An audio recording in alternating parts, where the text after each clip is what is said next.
When I overheard my son telling his wife, "Mom's becoming a real burden. She should be in a home where professionals can deal with her," I realized I hadn't raised a caring son. I had raised an ungrateful stranger who saw me as a problem to be solved. What he didn't know was that this burden was about to move into his home and show him exactly what dealing with a strong-willed woman really looked like. My name is Dorothy Mitchell. I'm 74 years old, and this is the story of how my son tried to ship me off to a nursing home, and how I turned his own house into my personal kingdom while teaching him a lesson he'll never forget. But let me start from the beginning. Understanding who I am makes what happened next even more satisfying. I wasn't always Dorothy Mitchell, the burden my son wanted to hide away. 50 years ago, I was Dorothy Williams, a determined young woman who refused to let poverty define her future. I grew up in a cramped trailer in rural Kentucky. My father worked in the coal mines when they were hiring. My mother cleaned houses for wealthy families in town. Dorothy Williams. We had 3 rooms, 6 kids, and dreams that seemed impossible. "Dorothy, you're different from the others," my mother would tell me as she mended our clothes by lamplight. "You ask too many questions, you want too much." She was right. I did want more. Foutage. While my siblings accepted our circumstances, I spent every free moment at the local library. I read everything. History books, science magazines, biographies of successful women. I wanted to understand how people escaped poverty and built better lives. Education was my ticket out, but we couldn't afford college, so I made a plan. I worked 3 jobs during high school: babysitting for neighbors, cleaning the library after school, waitressing at the local diner on weekends. Every penny went into a mason jar hidden under my mattress. My grades were perfect. They had to be. When graduation came, I'd saved $847. It wasn't enough for a 4-year degree, but it was enough for nursing school. "You're crazy, Dorothy," my father said when I announced my plans. "Nursing school is for rich girls. Girls like us work in factories or get married." I enrolled anyway. Nursing school was harder than I expected. Not the academic work. I'd always been smart. The social isolation was brutal.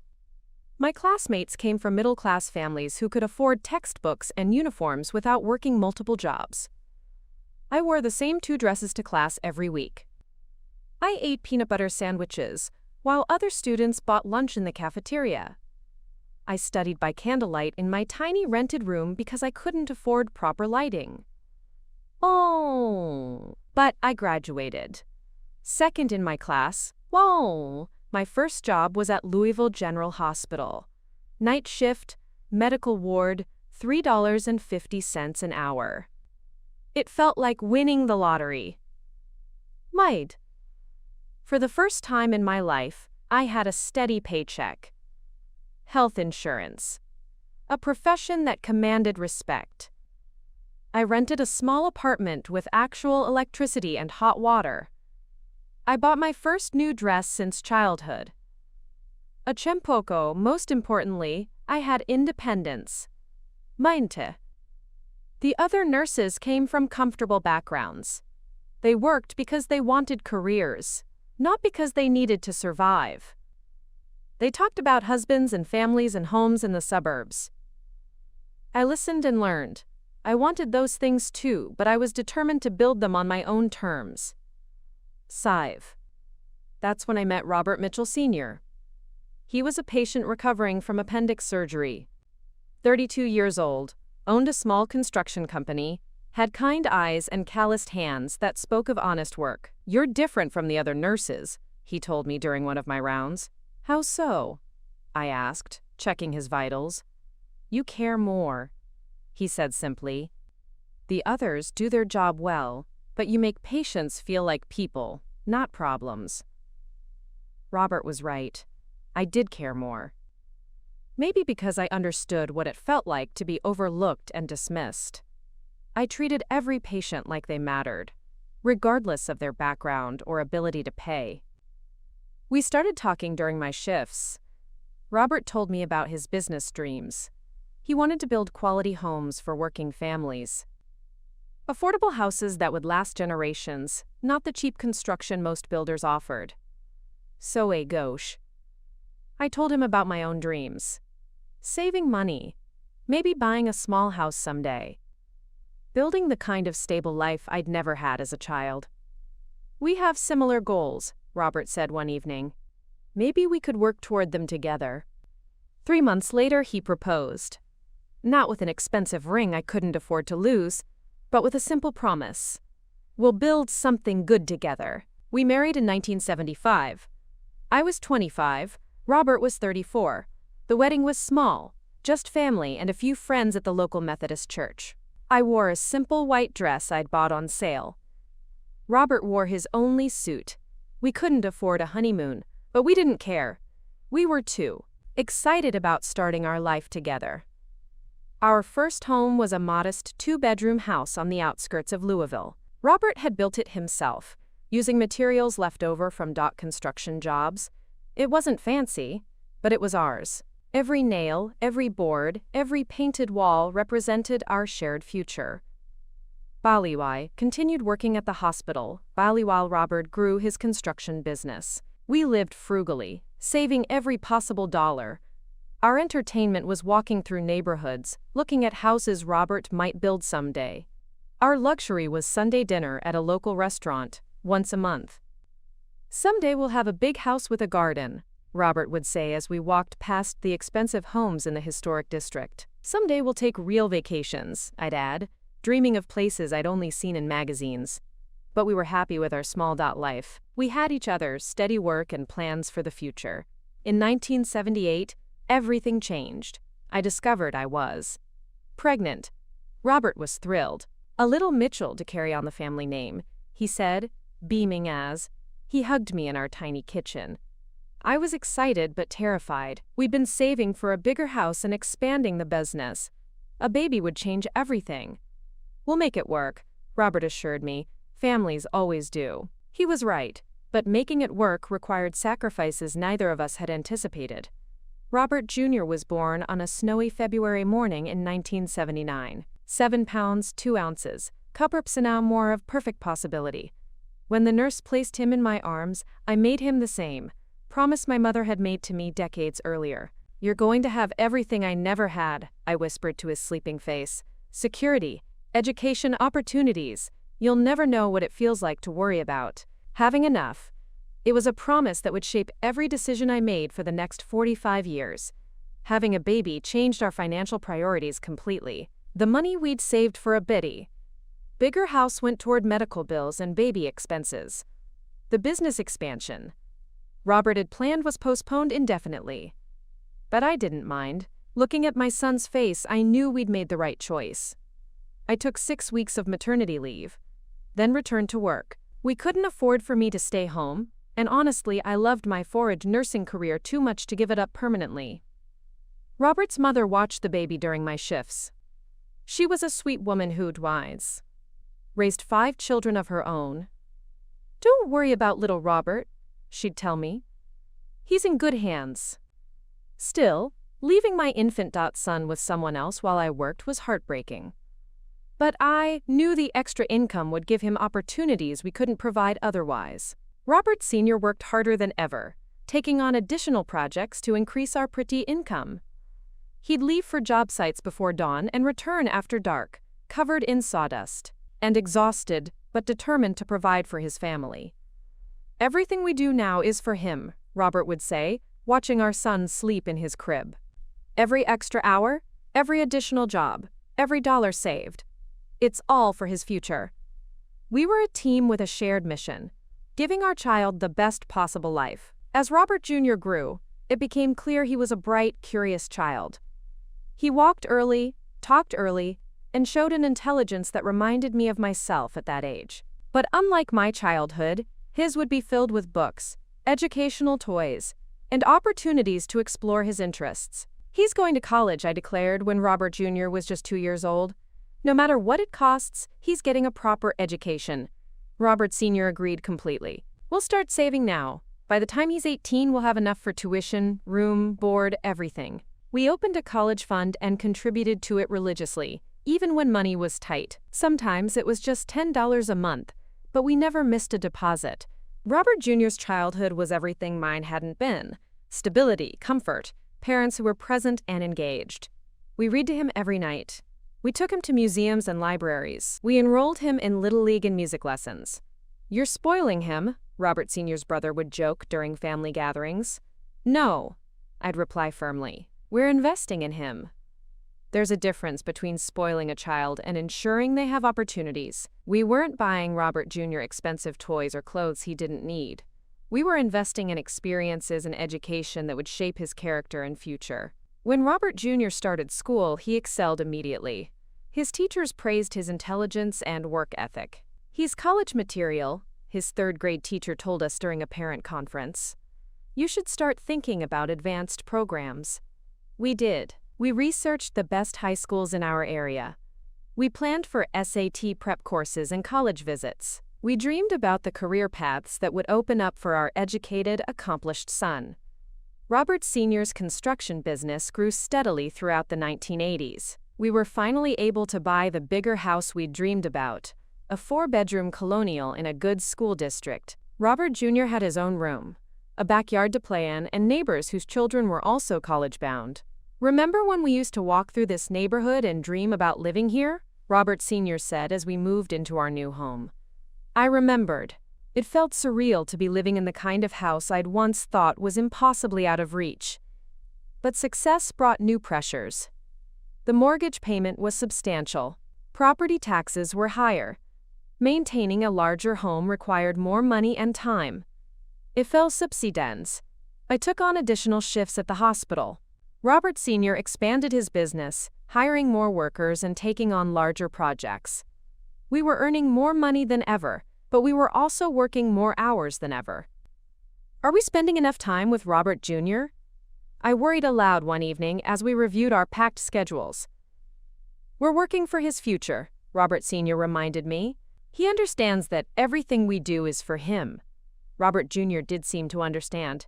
He was a responsible child who helped with household chores and maintained excellent grades without constant supervision.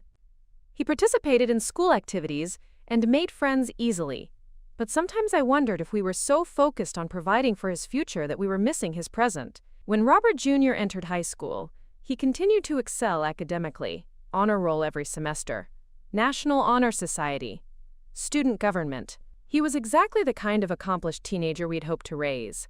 College recruiters started contacting us during his junior year.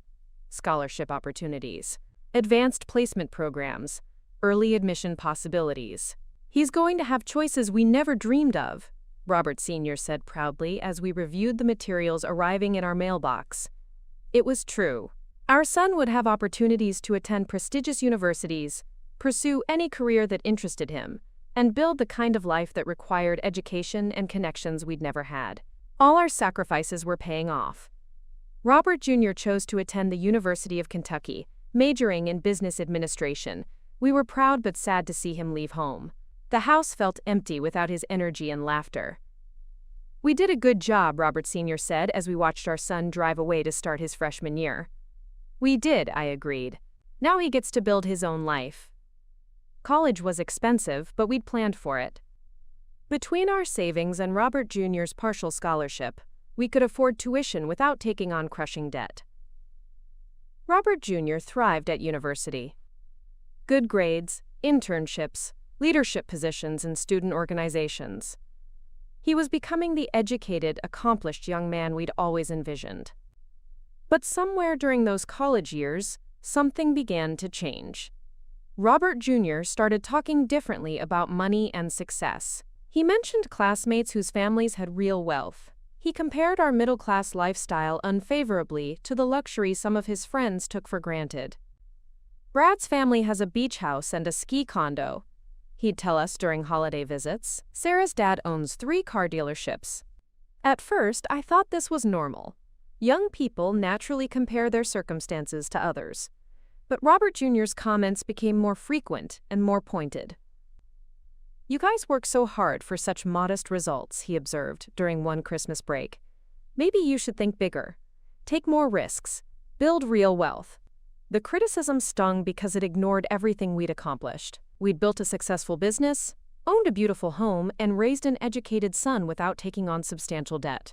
By any reasonable measure, we were successful. But Robert Jr. seemed to think our achievements were somehow insufficient. After graduation, he moved to Lexington and started working for a financial services company. His salary was higher than anything Robert Sr. or I had ever earned. He rented an expensive apartment, bought a luxury car, and started dating a woman whose family had connections. "I'm building the kind of life you guys never could," he told us during one visit, clearly proud of his upward mobility. Again, the comment hurt. We'd built a good life. It might not have been flashy or sophisticated, but it was solid and honest. Robert Sr. and I were getting older.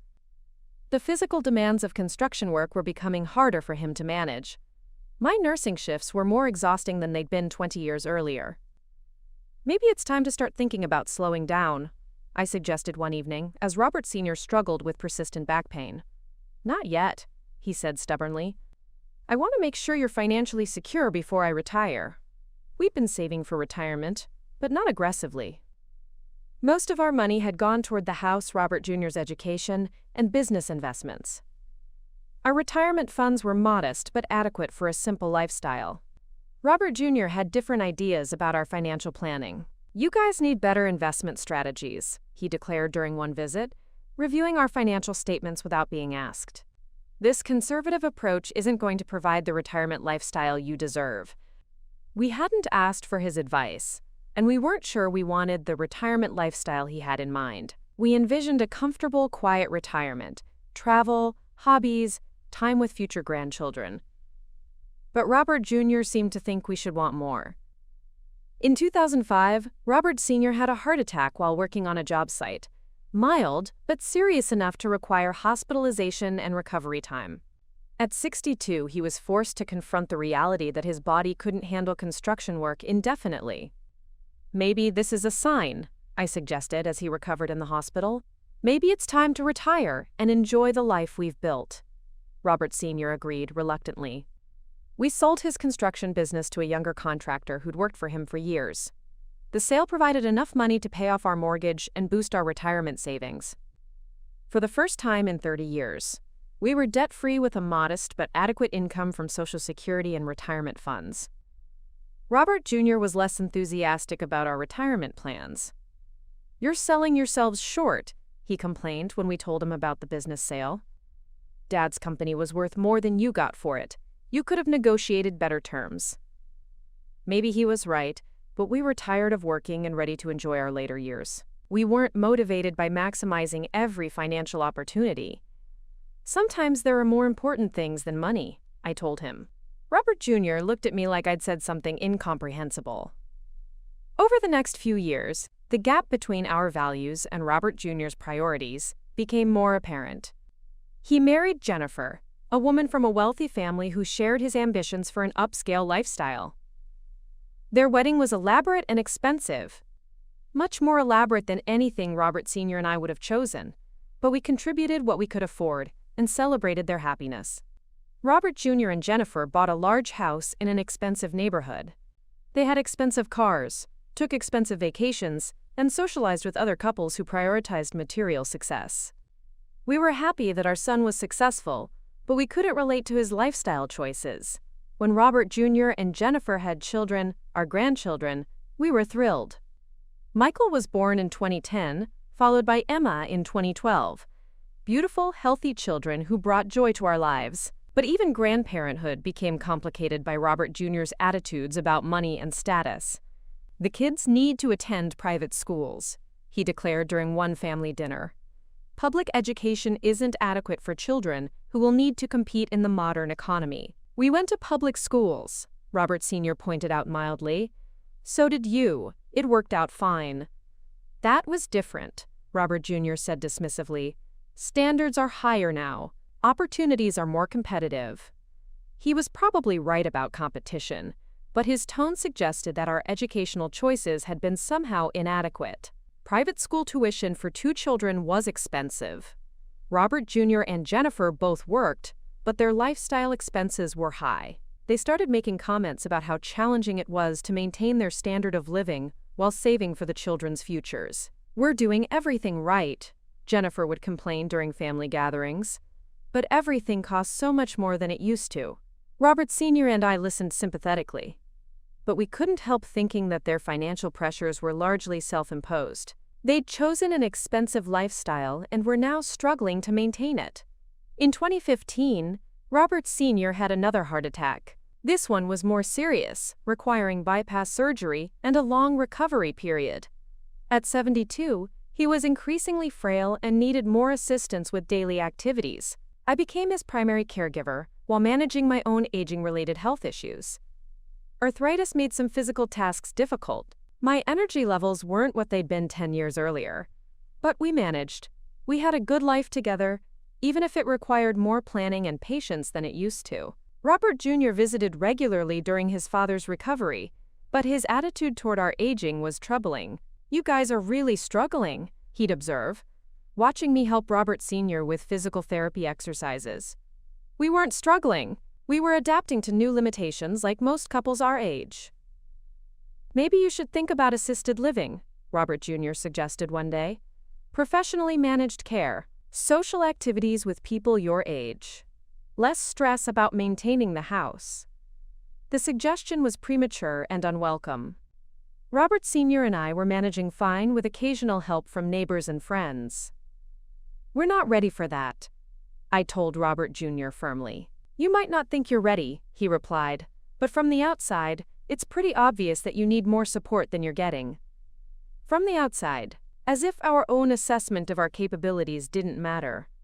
Robert Sr. died peacefully in his sleep in January 2018. We'd been married 43 years. He was 75 years old, and I was 68. The grief was overwhelming. Losing your life partner after 4 decades together creates a void that nothing can fill. But I was determined to honor his memory by continuing to live independently and purposefully.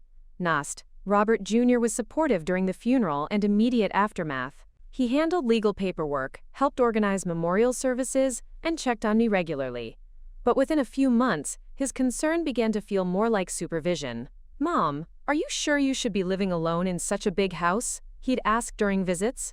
"I'm fine," I'd reply truthfully. The house felt empty without Robert Sr., but I was capable of maintaining it with occasional help from neighbors and service providers. "It's a lot of responsibility for someone your age," Robert Jr. would persist.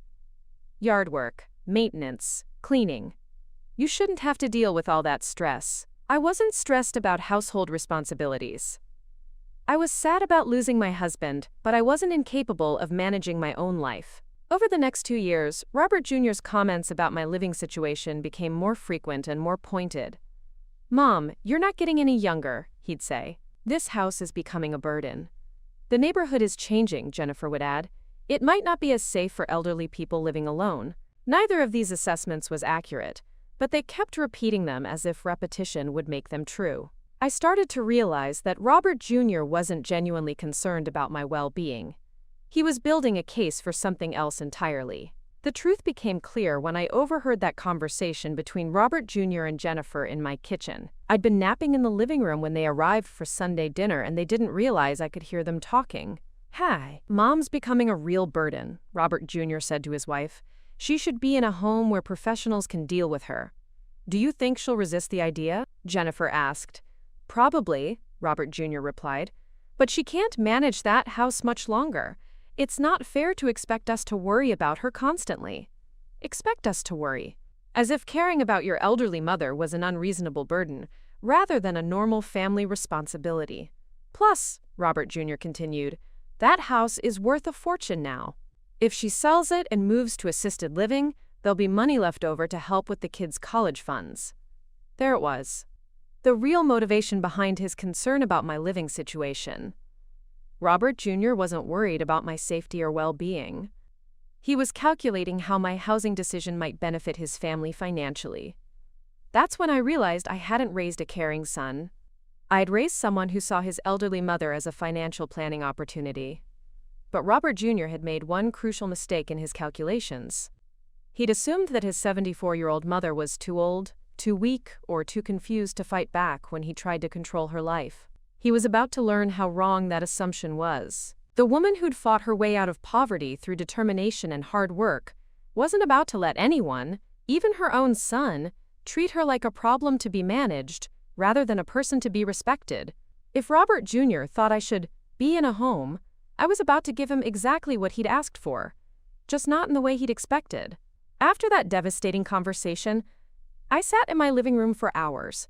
The same living room where I'd rocked Robert Jr. to sleep as a baby. The same living room where we'd celebrated his high school graduation. The same living room where I'd proudly watched him announce his engagement to Jennifer. Now it was the living room where I'd discovered that my son saw me as a burden to be disposed of. But as I sat there, surrounded by 43 years of memories, I remembered something important. I wasn't just Dorothy Mitchell, the inconvenient elderly mother. I was Dorothy Williams Mitchell, the woman who'd built a life from nothing through sheer determination and strategic thinking. The girl who'd escaped poverty through nursing school was still inside me. The woman who'd helped build a successful construction business was still here. The mother who'd sacrificed everything to give her son opportunities was still capable of making tough decisions. Robert Jr. had forgotten who he was dealing with, but I was about to remind him. Way. My nursing career had taught me valuable lessons about power dynamics in difficult situations. I'd seen families manipulate vulnerable patients. I'd watched adult children exploit elderly parents. I'd learned to recognize the signs of financial abuse and emotional manipulation. Most importantly, I'd learned how to fight back. During my 45 years as a nurse, I'd advocated for countless patients who couldn't advocate for themselves. Elderly people whose families wanted to control their medical decisions. Vulnerable adults whose relatives tried to access their assets inappropriately. Confused patients whose loved ones prioritized convenience over proper care. Mani's ala Katterfeisend. I knew how these situations worked. I understood the tactics manipulative family members used. I recognized the legal and practical vulnerabilities that predators exploited. But I also knew the weaknesses in their strategies, the assumptions they made, the blind spots they developed, the overconfidence that made them careless. Robert Jr. and Jennifer thought they were dealing with a typical elderly woman, someone who would be intimidated by their authority, someone who would be grateful for their help, someone who would accept their decisions without resistance. They were about to discover how wrong those assumptions were.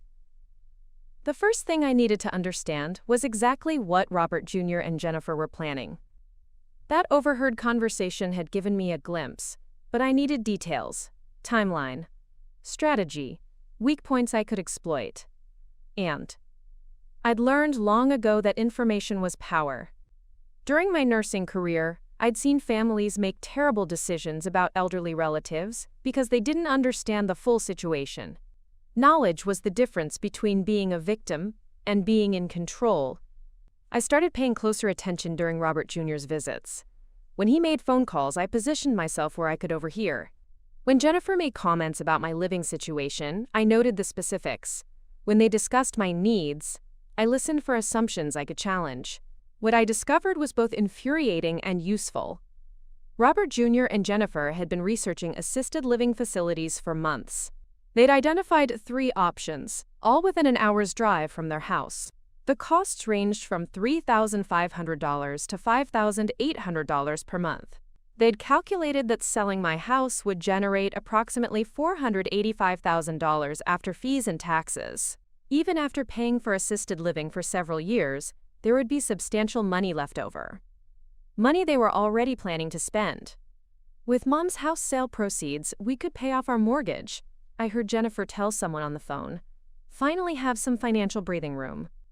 Plus the kids' college funds would be fully funded, Robert Jr. added during another conversation. Private school through high school, then top-tier universities. They weren't just planning my institutionalization. They were planning to use the proceeds from my forced relocation to upgrade their own lifestyle. This wasn't about my welfare or safety. This was about their financial convenience. The most revealing conversation happened on a Wednesday afternoon when they thought I was at my weekly hair appointment. I'd returned early because the salon had a cancellation, and I heard them talking in my kitchen. "When do you think we should bring up the assisted living idea?" Jennifer asked. "Soon," Robert Jr. replied. "She's showing more signs of confusion lately. Yesterday she couldn't remember where she put her car keys." I hadn't been confused about my car keys. I'd been looking for them because Jennifer had moved them when she was cleaning up after lunch. But Robert Jr. was interpreting normal forgetfulness as cognitive decline. Megan, they were building a false narrative about my mental state to justify their plan. "What if she refuses to consider it?" Jennifer pressed. "She'll resist at first," Robert Jr. said confidently. "But she's not thinking clearly about her limitations. Once we present it as a safety issue, she'll come around." "And if she doesn't?" Jennifer asked. Robert Jr. was quiet for a moment. "There are legal options. If we can document that she's not capable of making sound decisions about her living situation, we can petition for guardianship. They were prepared to have me declared incompetent if I didn't voluntarily agree to their plan. The casual way he discussed taking away my legal rights was chilling. This wasn't a son concerned about his mother's welfare. This was someone calculating how to gain control over another person's life and assets. "Do you think that's necessary?" Jennifer asked, sounding uncertain. "Hopefully not," Robert Jr. replied. "But Mom's always been stubborn. If she won't listen to reason, we might have to take stronger measures." Stronger measures. They were planning to take away my legal right to make my own decisions if I didn't comply with their wishes. That's when I realized this wasn't just about housing. This was about control. Robert Jr. and Jennifer wanted to manage my life according to their priorities, not mine. But they'd made one crucial error in their planning. They'd assumed I was a typical elderly woman who would be intimidated by their authority and grateful for their help. They were about to discover that I was nothing like their assumptions. My next priority was understanding their vulnerabilities. If I was going to fight back effectively, I needed to know where Robert Jr. and Jennifer were weak. Their biggest vulnerability was obvious: money. Despite their high incomes and expensive lifestyle, they were living paycheck to paycheck. The house payments, private school tuition, luxury car leases, and country club memberships consumed almost all their income. Lunipo. I'd noticed the signs during previous visits. Credit card statements left on the kitchen counter, hushed conversations about monthly expenses, Jennifer's comments about how expensive everything was becoming. They needed my house sale proceeds to achieve the financial stability they projected, but didn't actually possess. Their second vulnerability was reputation. Robert Jr. worked in financial services, where trust and respectability were crucial to career advancement. Jennifer was active in social organizations where appearances mattered tremendously. They couldn't afford to be seen as the kind of people who mistreated elderly relatives. Their professional and social standing depended on maintaining an image of family responsibility and care. Their third vulnerability was legal. Everything they were planning required my cooperation or a court order declaring me incompetent. As long as I was demonstrably capable of independent living, they had no legal authority to force me into assisted living. And I was demonstrably capable. My mind was sharp. My health was good. My ability to manage my own affairs was unimpaired. Any objective medical evaluation would confirm my competence. Shah was demons Bershar. Their fourth vulnerability was assumption. They'd convinced themselves that I was declining mentally and physically. They interpreted every normal sign of aging as evidence of incompetence. This overconfidence would make them sloppy and predictable. Most importantly, they'd underestimated me completely. They saw a 74-year-old widow who needed their guidance and protection. They didn't see the strategic thinker who'd built a successful nursing career and helped grow a construction business from nothing. That blindness would be their downfall. I started documenting everything. Every conversation about my supposed decline. Every comment about assisted living. Every calculation about my house value. Every assumption about my inability to manage my own life. I kept detailed notes about their behavior, their statements, and their plans. If this situation escalated to legal action, I wanted clear evidence of their motivations and tactics. I also began researching my legal rights and protections. Elder abuse laws, guardianship requirements. Tenant protections. Healthcare decision-making authority. I wanted to understand exactly what they could and couldn't do legally. What I discovered was encouraging. They had far less power than they assumed. Forcing someone into assisted living against their will required clear evidence of incompetence or danger. Getting guardianship required court approval based on medical evidence.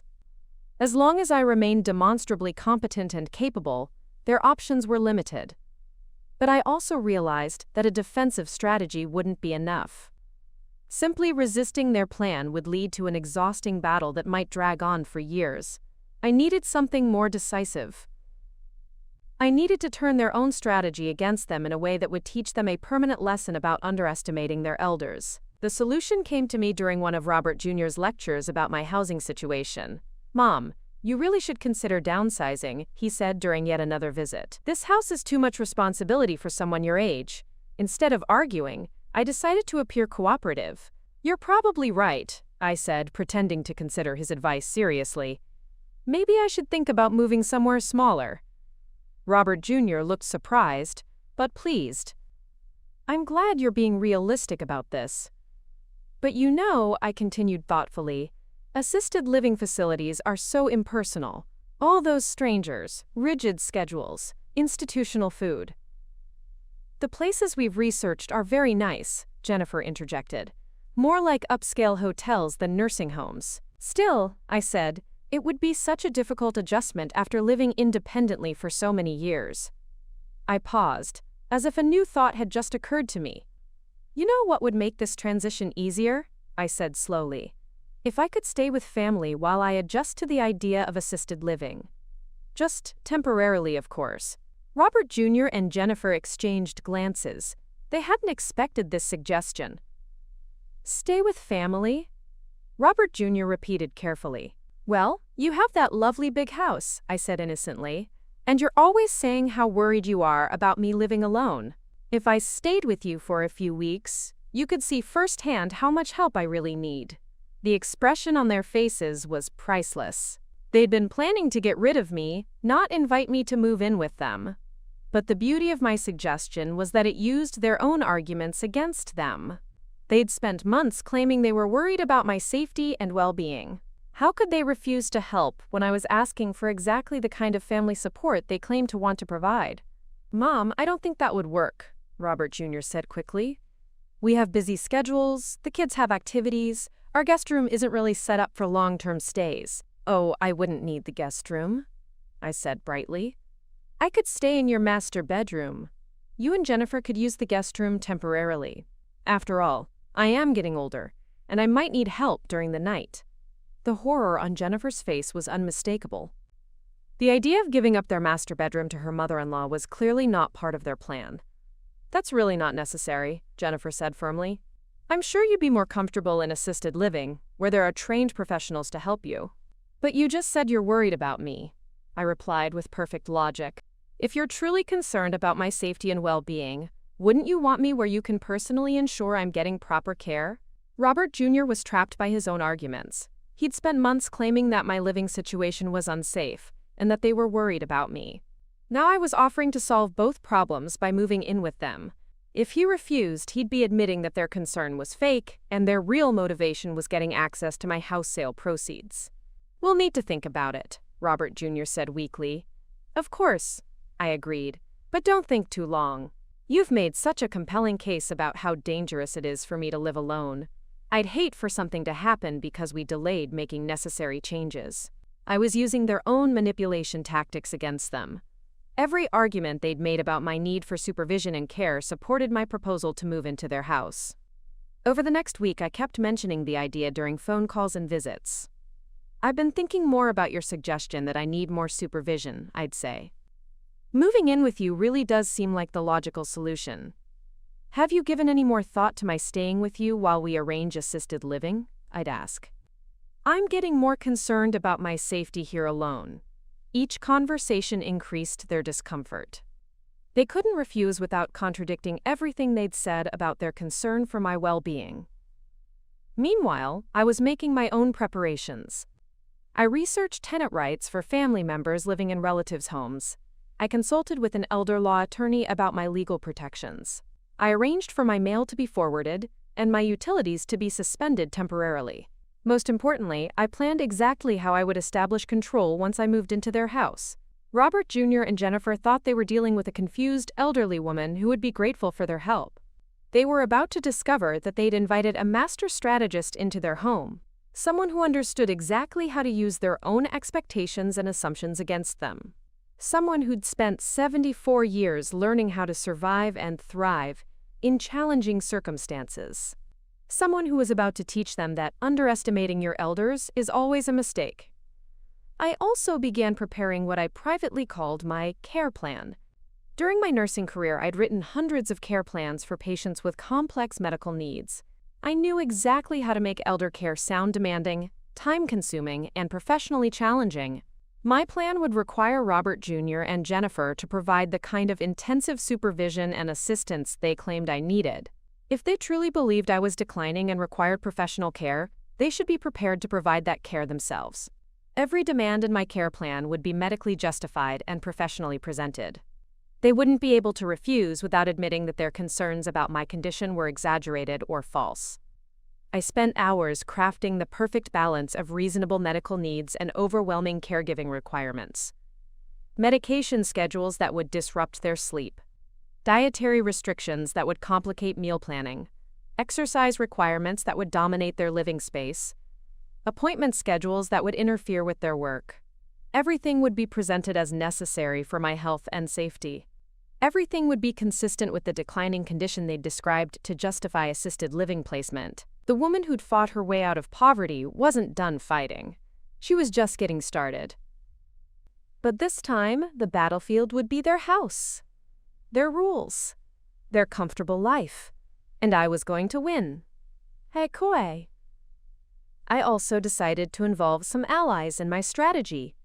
During my nursing career, I built relationships with other healthcare professionals who understood the challenges of elder care. Some of them might be willing to provide supporting documentation for my care plan. Dorothy, how are you adjusting to retirement? Asked my former colleague Sarah when I called her. Actually, I'm dealing with some family challenges, I explained carefully. My son thinks I need assisted living, but I'm not ready for that level of care. Do you need an objective medical assessment? Sarah asked immediately. I can recommend several geriatricians who specialize in competency evaluations. That might be helpful, I agreed. I want to make sure I'm thinking clearly about my own capabilities.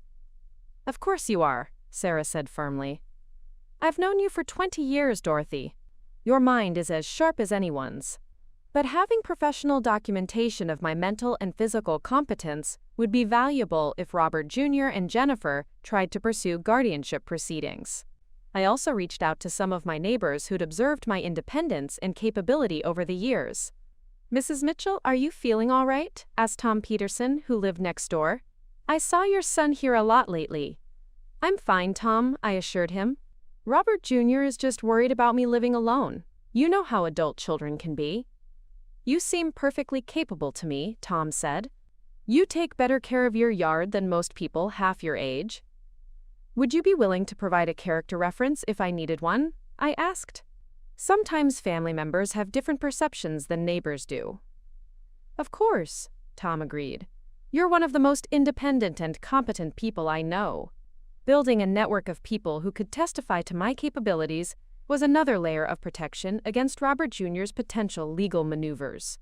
I also began documenting my daily activities to demonstrate my independence: grocery shopping, household maintenance, financial management, social activities. I wanted clear evidence that I was living successfully on my own without assistance.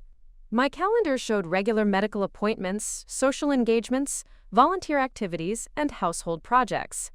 This wasn't the schedule of someone who needed institutional care, but most importantly, I was preparing for psychological warfare. Robert Jr. and Jennifer had comfortable lives built on assumptions about their control and superiority. They'd convinced themselves that they were sophisticated, successful people who could manipulate a simple, elderly woman to serve their financial interests. I was going to shatter those assumptions by demonstrating that their simple, elderly woman was actually a strategic mastermind who could outmaneuver them at every turn. They wanted to treat me like a burden to be managed. I was going to become a burden they couldn't manage. Nachalamoy bacha reception. They wanted to control my living situation for their convenience. I was going to control their living situation for my satisfaction. They wanted to use my house sale proceeds to improve their lifestyle. I was going to make their current lifestyle so uncomfortable that they'd beg me to leave. The beautiful irony was that everything I planned to do would be perfectly justified by their own expressed concerns about my welfare. Every demand would be consistent with the declining condition they'd described. Every requirement would be medically appropriate for someone who needed the level of care they claimed I required. They couldn't complain without admitting that their concerns had been manipulative fiction designed to serve their financial interests. After a week of gentle pressure, Robert Jr. finally capitulated. "Mom, we've talked about it, and we think you staying with us temporarily might be a good idea," he said during a Sunday dinner visit. "Just while we arrange something more permanent." "That's wonderful," I said, clapping my hands together with apparent delight. "When should I move in?" "Well, we need time to prepare," Jennifer said quickly. "Maybe in a few weeks." "Oh, but you've been so worried about my safety," I replied with concern. "I'd hate to wait if there's any risk." "How about this weekend?" The panic in their eyes was beautiful to see. They'd expected to control the timeline, but I was forcing them to move faster than they'd planned. "This weekend?" Robert Jr. repeated weakly. "Unless you think it's too dangerous for me to stay here even 3 more days," I said with innocent worry. "You have been saying how unsafe this house is for someone my age." They were trapped by their own arguments again. If they insisted on delaying, they'd be admitting that my living situation wasn't actually dangerous. "This weekend would be fine," Jennifer said through gritted teeth. "Wonderful," I exclaimed. "I'll start packing right away. This is going to be such an adventure." An adventure indeed, but not the kind they were expecting. Robert Jr. and Jennifer thought they were getting a temporary house guest who would be grateful for their hospitality and easily convinced to move to assisted living. Instead, they were getting a strategic mastermind who was about to turn their own house into my personal kingdom while teaching them a lesson they'd never forget. The game was about to begin, and I'd already won the first round. Nursai tuasum. As I prepared for my move, I reflected on the journey that had brought me to this moment. The little girl who'd escaped poverty through determination and education. The young nurse who'd built a career through competence and advocacy. The mother who'd sacrificed everything to give her son opportunities. Isbamne penachna, echila zo achila, chila hasha bana bether, bana bebe shishan ella. All of those experiences had prepared me for this battle. All of those lessons would guide my strategy. All of that strength would fuel my determination to protect my autonomy and dignity. Robert Jr. had made the mistake of seeing me as a weak, confused elderly woman. He was about to discover that he'd declared war on someone who'd been fighting and winning battles since before he was born. The burden he'd wanted to dispose of was about to become the most formidable opponent he'd ever faced. And I was going to enjoy every minute of it. Moving day arrived with all the chaos I'd anticipated, and none of the resistance I'd expected. Robert Jr. and Jennifer had spent the week frantically preparing their house for my arrival, though their preparations were quite different from what they imagined I needed. They'd cleared out their guest room and installed safety rails in the bathroom. They'd purchased a medical alert system and stocked up on what they considered elderly-friendly foods. They'd even arranged for a home health aide to visit twice a week. What they hadn't prepared for was me. I arrived at their house at precisely 8 a.m. on Saturday morning. Any good nurse knows that early arrival sets the tone for professional authority. I brought 3 suitcases, 2 boxes of essential medications, and a detailed written care plan that I'd prepared for Jennifer. "Good morning, dear," I said cheerfully as Jennifer opened the front door. She looked like she hadn't slept well all week. "I'm so excited to be here." Robert Jr. appeared behind her, carrying coffee and wearing the expression of a man who'd made a terrible mistake. He couldn't figure out how to undo it. "Hi, Mom," he said carefully. "How are you feeling about the move?" "Nervous, but optimistic," I replied, stepping into their foyer. I looked around, appraising LY. This is a lovely home. I can see why you're so proud of it. And it was lovely. Robert Jr. and Jennifer had spared no expense creating their dream house. Marble countertops, hardwood floors, custom millwork throughout. The kind of house that appeared in magazines and cost a fortune to maintain. The kind of house that required two substantial incomes to afford. The kind of house that would become unaffordable if one of those incomes disappeared. The kind of house that made my son and daughter-in-law financially vulnerable to exactly the kind of disruption I was about to provide. "Let me show you to your room," Jennifer said, leading me down a hallway toward the back of the house. The guest room was small but comfortable. Twin bed, dresser, chair by the window. They'd obviously put effort into making it suitable for an elderly occupant. But it was clearly designed to be temporary and somewhat institutional.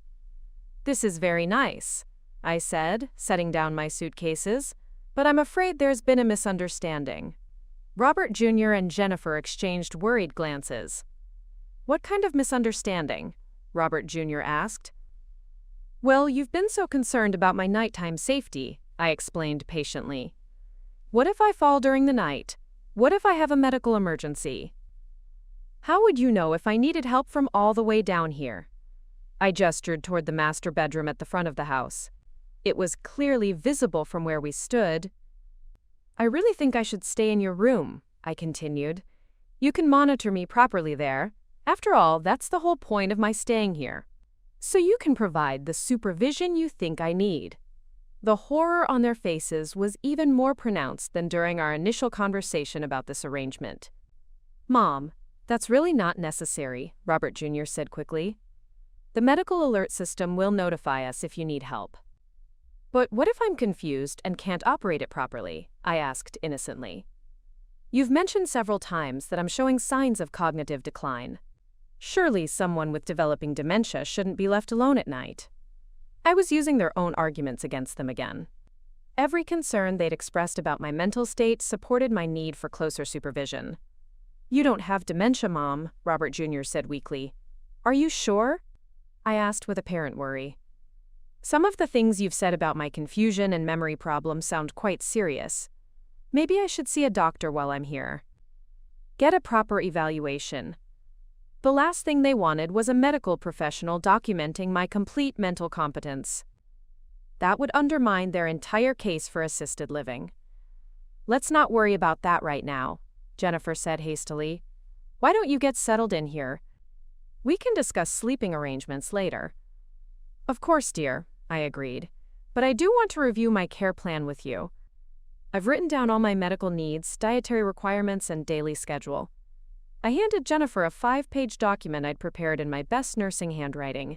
It looked impressively professional and thoroughly overwhelming.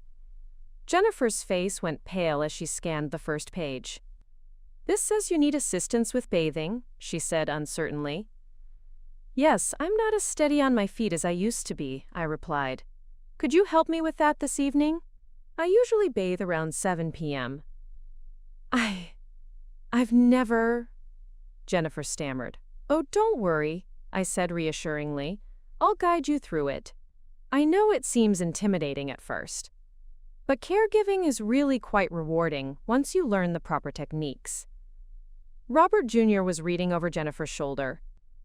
His expression grew more alarmed with each item on my care plan. "Mom, this says you need medication reminders every 4 hours," he said. "That's right," I confirmed. "Including during the night. My blood pressure medication is particularly time-sensitive. You'll need to wake me at 2 a.m. and 6 a.m. Make sure I take the proper doses." "Every night?" Jennifer asked weakly. "Every single night," I said firmly. "Consistency is crucial for elderly patients. Any disruption in medication timing could be dangerous." Of course, I didn't actually need medication reminders. My blood pressure was well controlled with a single daily dose. I was perfectly capable of managing my own pills, but they didn't need to know that. "And here's my dietary plan," I continued, pointing to the second page. "I need 5 small meals per day, each prepared according to specific nutritional guidelines. Nothing too difficult, but it does require careful attention to ingredients and timing. Jennifer was looking more overwhelmed by the minute. What about when we're at work? She asked. Oh, I'll need supervision during the day too, I explained. Someone should check on me every 2 hours. Make sure I haven't fallen or become confused. I understand you both have demanding jobs. You might want to consider taking family leave. The suggestion hit them like a physical blow. Neither Robert Jr. nor Jennifer could afford to take unpaid leave from work. Their expensive lifestyle required both incomes. Maybe we should reconsider the assisted living option, Robert Jr. said desperately. But you haven't even given this arrangement a fair try, I protested. Surely you don't want to ship me off to an institution after just 1 day. What would people think? The appeal to their reputation was calculated. Robert Jr.'s professional image and Jennifer's social standing were important to them. Being seen as the kind of people who quickly dumped an elderly mother in a nursing home would damage both. Of course not, Jennifer said quickly. We just want to make sure you get the best possible care. And I appreciate that, I said warmly. That's why I know you'll want to follow my care plan exactly. It's based on the latest research in geriatric care management. I'd actually based it on the most demanding patient care protocols I'd encountered during my nursing career, designed to require maximum attention and supervision from family caregivers. Now, where should I put my medications? I asked, pulling out a large pill organizer filled with various bottles. They need to be stored at specific temperatures and humidity levels. I'd brought mostly vitamins and over-the-counter supplements. But the bottles looked impressively medical when arranged properly. The bathroom medicine cabinet? Jennifer suggested uncertainly. Oh no, that won't work, I said, shaking my head. Bathroom humidity can degrade medications. I'll need a dedicated storage area with climate control. Perhaps your bedroom closet? Another step in establishing my presence in their personal space.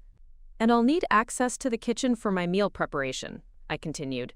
I have very specific dietary requirements that can't be left to chance. We can handle your meals, Robert Jr. said quickly. That's sweet of you to offer, I replied. But cooking for elderly people requires special training. Texture modifications, sodium restrictions, medication interactions. It's quite complex. The truth was, I was a perfectly capable cook. I could prepare my own meals without assistance. But I wanted to establish control over their kitchen and create additional work for them. I've brought my own cooking equipment, I added, gesturing toward one of my boxes. Special utensils for people with arthritis, portion control plates, a medication timer that beeps every 4 hours. The medication timer was a particularly nice touch. It would beep day and night. My presence would be constantly felt throughout their house. Where should I set up my exercise area? I asked next. Exercise area? Jennifer repeated faintly.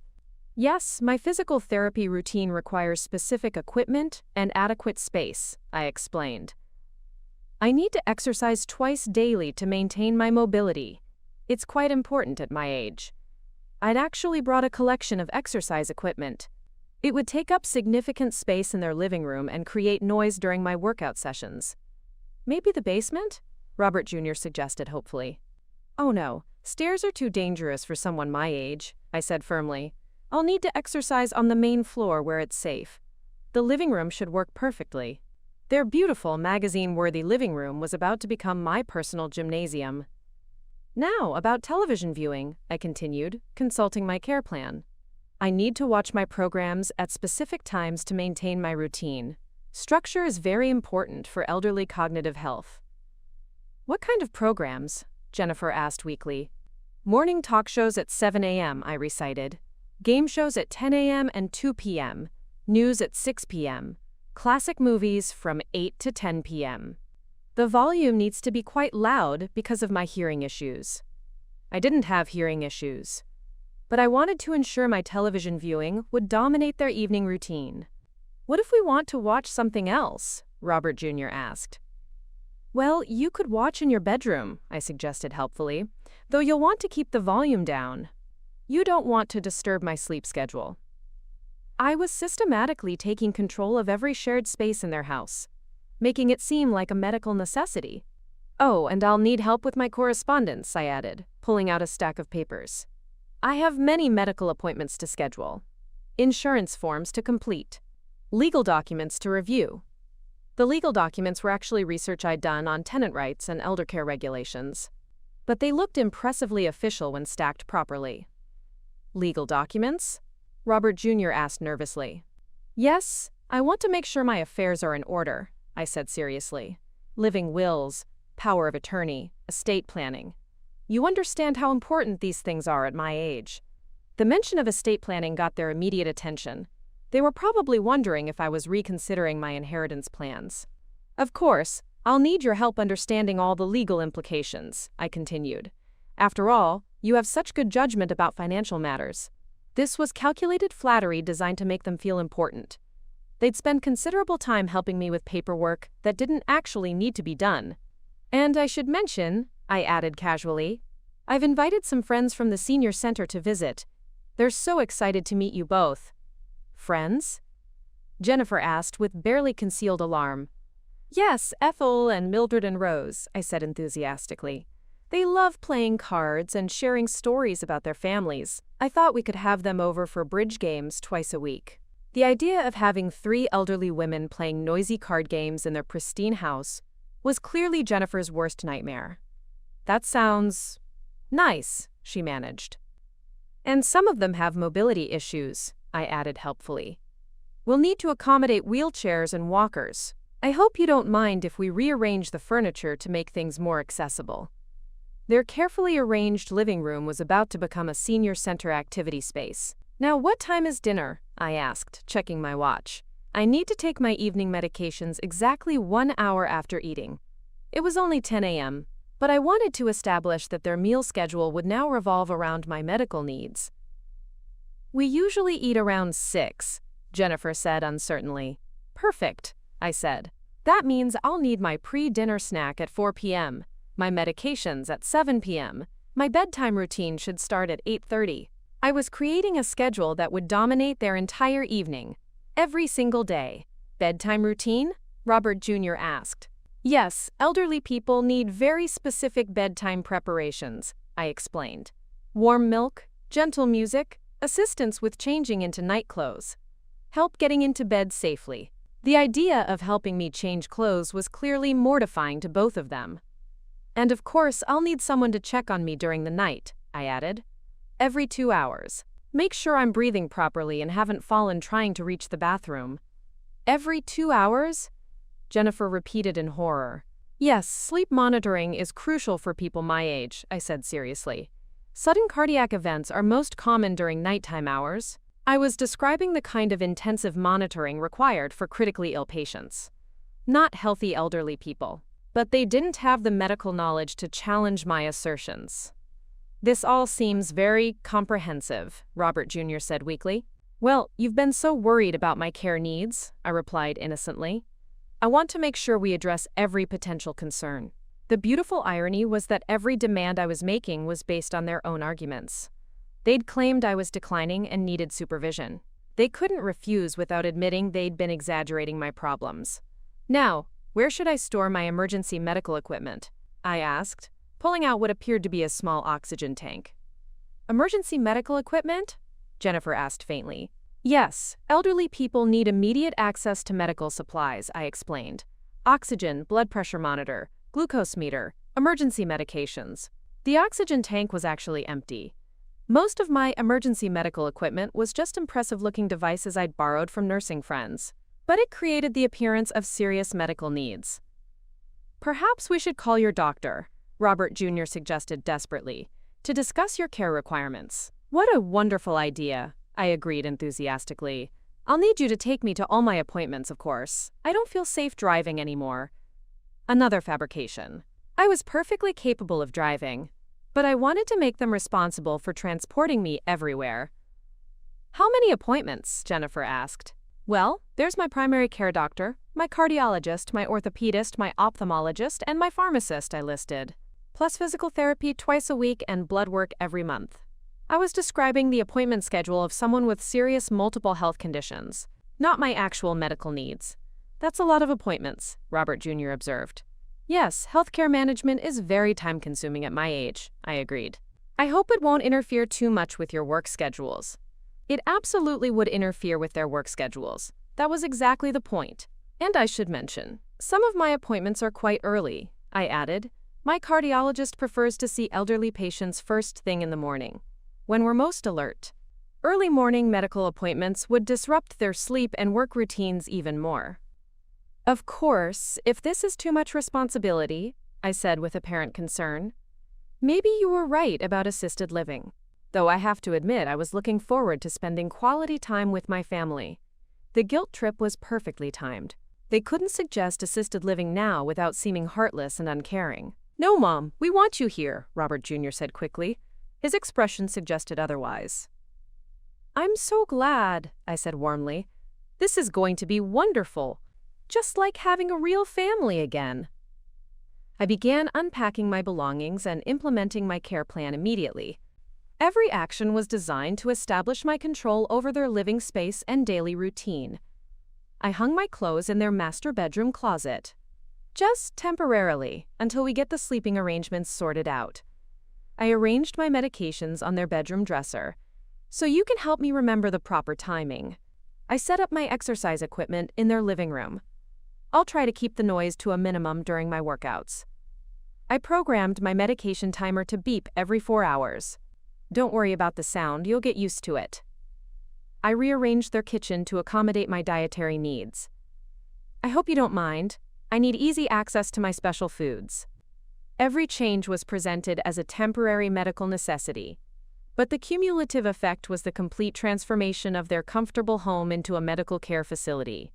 As I worked, I could see the reality of their situation dawning on Robert Jr. and Jennifer. They'd thought they were getting a grateful elderly house guest, someone who would be easy to manage and quick to relocate. Instead, they were getting a demanding patient who required constant attention, expensive care, complete reorganization of their comfortable lifestyle. But the most beautiful part of my strategy was that everything I was doing was exactly what they'd claimed I needed. They couldn't complain without admitting that their concerns about my welfare had been fake. They'd wanted to control my living situation for their financial benefit. Now I was going to control their living situation for my personal satisfaction. By noon, I'd established my presence in every room of their house, my medications in their bedroom, my exercise equipment in their living room, my special foods in their kitchen, my medical supplies in their bathroom. Juan Kevas. Their home no longer felt like their home. It felt like a medical facility where they were the unpaid staff. Dorothy, would you like some lunch? Jennifer asked tentatively. That's very thoughtful, I replied, consulting my care plan. But I need my midday meal at exactly 12:30. It should be low sodium, high fiber, with precise portion control. And I'll need my afternoon medications 30 minutes after eating. Jennifer looked at the dietary requirements I'd outlined. Her face went pale. I'm not sure I have these ingredients, she said. Oh, that's fine, I said cheerfully. We can go grocery shopping this afternoon. I'll need to approve all the food selections anyway. My dietary needs are quite specific. Another activity that would consume their time and require their participation. But first, I should call my friends to confirm our bridge game schedule, I added. They're so excited about playing here twice a week. Twice a week? Robert Jr. repeated weakly. Tuesdays and Fridays, I confirmed, from 2 to 6 p.m. I hope that works with your schedule. It didn't matter if it worked with their schedule. I was establishing that their house would now host regular social activities for elderly visitors. And I'll need help setting up the card tables, I continued. Some of my friends have arthritis and need special accommodations. Their dining room was about to be converted into a senior center game room. As the day progressed, I continued implementing my care plan. Every hour brought new requirements, new schedule demands, new modifications to their living space. Time for my afternoon exercise. I announced at 2 p.m., turning on music and beginning my workout routine in their living room. Time for my pre-dinner snack. I called at 4 p.m., heading to their kitchen to prepare my meal. Time for my evening medications. I reminded them at 7 p.m., gathering my pill bottles from their bedroom. Each announcement was accompanied by activity that dominated their attention and disrupted their routine. By evening, Robert Jr. and Jennifer looked exhausted. They'd spent the entire day catering to my apparent needs, helping with my unpacking, assisting with my meal preparation, responding to my medication timer. "This is more involved than we expected," Jennifer said quietly to Robert Jr. I pretended not to hear, but I was listening carefully to their private conversations. "Maybe we underestimated how much care she actually needs," Robert Jr. replied. "Or maybe we overestimated our ability to provide it," Jennifer said. They were beginning to realize that caring for someone with the medical needs they'd attributed to me was far more demanding than they'd imagined. "What about tonight?" Jennifer asked. "She expects us to check on her every 2 hours. "We'll have to take turns," Robert Jr. said reluctantly. "You take the first shift, I'll take the second." They were about to discover that providing round-the-clock care was exhausting, especially when they had to work the next day. "And tomorrow we have to take her to the grocery store," Jennifer added. "Plus she has a doctor's appointment on Tuesday." "Doctor's appointment?" Robert Jr. asked. "She scheduled it this afternoon," Jennifer explained. "Something about reviewing her medications with her physician." I hadn't actually scheduled a doctor's appointment, but I wanted them to believe that my medical needs were being professionally managed and required their transportation assistance. As bedtime approached, I implemented the most demanding part of my care plan. "I'm ready for my bedtime routine," I announced at 8:30 p.m. "Bedtime routine?" Jennifer asked nervously. "Yes, I need warm milk, help with my night clothes, assistance getting into bed safely," I explained. "And don't forget to set your alarms for the 2-hour check-ins." The look of dread on their faces was deeply satisfying. They'd wanted to treat me like a burden to be managed. Now they were discovering what it actually meant to manage the burden they'd created. "Have my to see disas, my adi, have my to see disas, have my adisas, have my life had officially begun. And I was winning every battle. Have my to see disas." But this was just the first day. I had many more strategies to implement, many more lessons to teach them about underestimating their elders. "He have maya to see disas, have maya to see disas." By the time I was finished, Robert Jr. and Jennifer would understand that trying to manipulate a determined 74-year-old woman was the biggest mistake of their lives. The burden they'd wanted to dispose of was about to make their lives so difficult that they'd beg me to leave. And I was going to enjoy every minute of it. The first night in Robert Jr. and Jennifer's house was everything I'd hoped it would be, and everything they dreaded. At 10 p.m., I began my elaborate bedtime routine. I called for Jennifer to help me prepare my warm milk with specific temperature requirements. I needed assistance organizing my nighttime medications in the proper sequence. I required help changing into my nightgown because of my arthritis limitations. Jennifer looked mortified as she helped me with basic personal care tasks. She'd never been a caregiver before. She had no idea how intimate and demanding elderly care could be. "Is this really necessary every night?" she asked as I explained the proper way to help me get into bed safely. "Oh yes," I said seriously. "Elderly people are at high risk for falls during nighttime transitions. Professional caregivers always provide bed transfer assistance." I wasn't actually at risk for falls, but Jennifer didn't know that. "And don't forget to check on me every 2 hours," I reminded her as she turned off the bedroom light. Sleep apnea is very dangerous at my age. I didn't have sleep apnea either, but the threat of sudden death during sleep would ensure they took the monitoring seriously. At midnight, Jennifer crept into the bedroom to check on me. I was awake, of course, but I pretended to be sleeping peacefully. She stood there for several minutes, listening to my breathing before tiptoeing back out. At 2 a.m., it was Robert Jr.'s turn. He looked exhausted as he entered the room with a flashlight. He checked my pulse, listened to my breathing, and made sure I hadn't fallen out of bed. "Mom, are you okay?" he whispered.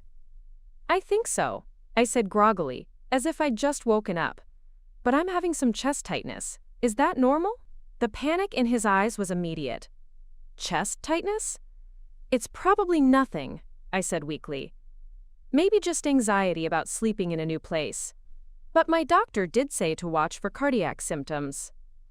Robert Jr. spent the next 20 minutes taking my pulse and asking about my symptoms. Eventually, I assured him that the discomfort had passed and I felt better. But he didn't sleep for the rest of the night. At 4 a.m., Jennifer returned for her second check. She found me sitting up in bed, looking confused. "Dorothy, what's wrong?"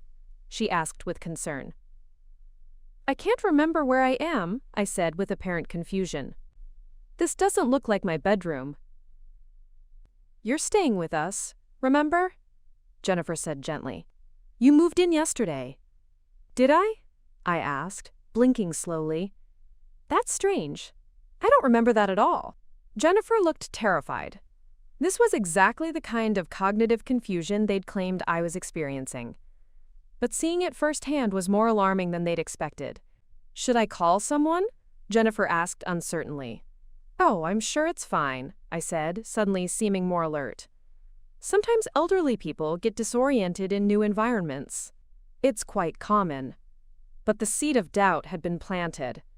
Jennifer spent the rest of the night wondering if I was developing serious dementia. At 6 a.m., my medication timer began beeping loudly throughout the house. Time for my morning blood pressure medication. "Dorothy, your alarm is going off," Robert Jr. called from the hallway. "Yes, I need help with my morning medications," I called back. "And I'll need to check my blood pressure after taking them." This was when I implemented another phase of my plan. I'd brought a blood pressure monitor and taught myself to manipulate the readings by adjusting the cuff placement and timing. "What's your blood pressure?" Jennifer asked as I finished the measurement. "It's quite high," I said with concern, showing them the artificially elevated reading. 160/95. That's dangerous for someone my age. "Should we call your doctor?" Robert Jr. asked worriedly. "I'll monitor it throughout the day," I said. "But high blood pressure can cause strokes or heart attacks. You'll need to watch me carefully." Another layer of medical anxiety for them to manage. By 7 a.m., when my morning television programs began, Robert Jr. and Jennifer looked like they'd been awake all night, which they essentially had. "Good morning," I said cheerfully as I settled into their living room with the TV volume turned up high. "Did you sleep well?" They hadn't slept at all, but they couldn't complain because everything I'd required was medically justified. "The morning news is so important for elderly cognitive stimulation," I explained as the television dominated their kitchen conversation. "My doctor recommends staying informed about current events." Robert Jr. tried to lower the volume, but I immediately protested. "I can't hear it properly at that level," I said. "Hearing loss is very common at my age. The volume needs to be loud enough for me to follow the program." They were trapped between my medical needs and their desire for a peaceful morning routine. At 8 a.m., I announced it was time for my morning exercise routine. "I need to clear some space in the living room," I said, beginning to move their furniture around. "My physical therapy requires adequate room for stretching and movement." Their carefully arranged living room was transformed into an exercise studio. I set up yoga mats, resistance bands, and balance equipment throughout the space. "How long does this take?" Jennifer asked as I began my routine with enthusiastic arm movements. "About 45 minutes, I replied, performing exaggerated stretches. "Twice daily, morning and evening. Consistency is crucial for maintaining elderly mobility." The exercise routine was legitimately beneficial, but I performed it with theatrical intensity that made it impossible to ignore. "And I'll need encouragement and supervision," I added. "Falls during exercise can be very serious for people my age." Robert Jr. and Jennifer had to watch and comment supportively while I dominated their living room with elderly aerobics. At 9 a.m., I announced it was time for my first snack of the day. "I need complex carbohydrates with specific protein ratios," I explained, heading to their kitchen. "My diabetic diet requires very precise nutritional timing." I didn't actually have diabetes, but diabetic dietary requirements are notoriously complex and demanding. "What exactly do you need?" Jennifer asked, opening their refrigerator. "Well, that yogurt has too much sugar," I said, examining their food supplies. "And that bread isn't whole grain. Do you have any quinoa?" They didn't have quinoa. They didn't have most of the specialized foods I claimed to require. "We'll need to go grocery shopping this morning," I announced. "My dietary needs can't wait." Another activity that would consume their Saturday and require their full participation. "But we had plans," Robert Jr. said weakly. "Plans?" I asked with apparent confusion. What plans could be more important than my medical care? They'd been planning to spend Saturday relaxing, doing household projects, maybe meeting friends for dinner. Instead, they were going to spend the day catering to my elaborate care requirements. "Of course your care comes first," Jennifer said through gritted teeth. At 10 a.m., my medication timer beeped again. Time for my mid-morning supplements. "I need help organizing these pills," I called from their bedroom. "The dosages are very specific, and I don't want to make mistakes." I'd brought an impressive array of vitamin bottles and supplements, each with detailed instructions for timing and food interactions. "This one needs to be taken with food," I explained, reading from a complicated chart. "This one can't be taken within 2 hours of calcium. This one requires a full glass of water." Managing my medication schedule was like conducting a complex chemistry experiment. "And I need to record everything in my health journal," I added, pulling out a notebook. "My doctor reviews my medication compliance at every appointment." Another time-consuming task that required their assistance and attention. At 11 a.m., I announced that I needed to call my friends to confirm our afternoon bridge game. "Ethel has some mobility issues," I explained as I dialed her number on speakerphone. "We'll need to make sure the house is wheelchair accessible." "Wheelchair accessible?" Jennifer repeated faintly. "Yes, and Mildred brings her own oxygen tank," I continued. "We'll need to make sure there's adequate electrical access for her medical equipment." The idea of elderly women with medical equipment taking over their house was clearly overwhelming. "And Rose likes to bring her therapy dog," I added casually. "I hope you don't mind pets in the house." "Therapy dog?" Robert Jr. asked weakly. "Yes, a lovely golden retriever named Buddy," I said enthusiastically. "He's very well trained, but he does shed quite a bit." Their pristine house was about to be invaded by elderly women, medical equipment, and a shedding dog. "How often did you say these games happen?" Jennifer asked desperately. "Twice a week," I confirmed. "Tuesdays and Fridays. Sometimes more if someone is feeling lonely and needs extra social support." At noon, I implemented the next phase of my plan. I called my former nursing colleague Sarah to schedule a consultation about my care needs. "Sarah, I'm staying with my son temporarily," I explained loudly enough for Robert Jr. and Jennifer to hear. "But I want to make sure I'm receiving appropriate care." "What kind of consultation?" Robert Jr. asked nervously after I hung up. "Oh, just a professional assessment," I said casually. "Sarah is a geriatric care specialist. She helps families understand proper elderly care protocols." The idea of a professional evaluating their caregiving efforts was clearly terrifying. "She'll be coming by Monday afternoon," I added, "to observe my care routine and make recommendations." "Recommendations?" Jennifer asked weakly. "Yes, to ensure you're following best practices for elderly safety and health management," I explained. "It's quite technical. Most family caregivers need professional guidance." They were about to be evaluated by a healthcare professional on their ability to provide the intensive care they'd claimed I needed. At 12:30 p.m., I announced it was time for my lunch preparation. "I need assistance with meal planning and preparation," I said, heading to their kitchen.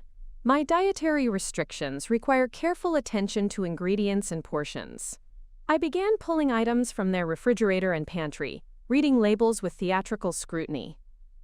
"This has too much sodium," I said, setting aside a can of soup.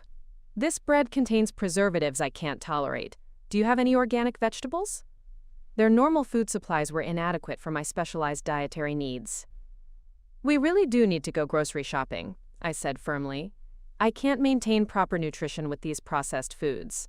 Jennifer looked at their kitchen, now cluttered with rejected food items and my specialized cooking equipment. "When would you like to go?" she asked resignedly. "Right after lunch," I said, "but first I need to check my blood pressure again." The morning reading was concerning. I performed another manipulated blood pressure check. producing another artificially high reading. Enuting Akapov. Still elevated, I said with apparent worry. I should probably call my doctor. Maybe we should take you to urgent care, Robert Jr. suggested nervously. Oh, that's probably not necessary, I said. But you should monitor me closely today. High blood pressure can cause sudden medical emergencies. Another layer of anxiety and responsibility for them to manage. At 1 p.m., as we prepared to leave for grocery shopping, I announced that I needed to bring my emergency medical kit. Emergency medical kit? Jennifer asked. Yes, elderly people should never leave home without emergency medications and medical information, I explained, packing a large bag with various supplies. The emergency kit contained mostly harmless items, but it looked impressively medical and reinforced the image of someone with serious health conditions. And I'll need someone to push the wheelchair, I added casually. Wheelchair? Robert Jr. asked in surprise. Yes, I can't walk long distances anymore, I explained. Didn't I mention that? My arthritis makes extended standing very difficult. I'd brought a collapsible wheelchair that I'd borrowed from a nursing friend. I didn't actually need it, but it would make our grocery shopping expedition much more challenging and conspicuous.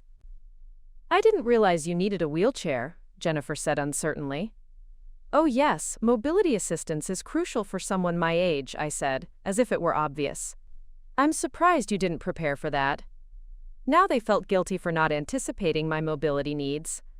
The grocery shopping trip was a masterpiece of elderly care complexity. I directed them through every aisle, rejecting most products for various medical reasons. That has artificial colors, I said about a package of crackers. Those additives can interact with my medications. This yogurt has too much sugar for my diabetic diet, I explained about their usual brand. I need the low-sodium version of everything, I announced, requiring them to read every label and find specialized alternatives.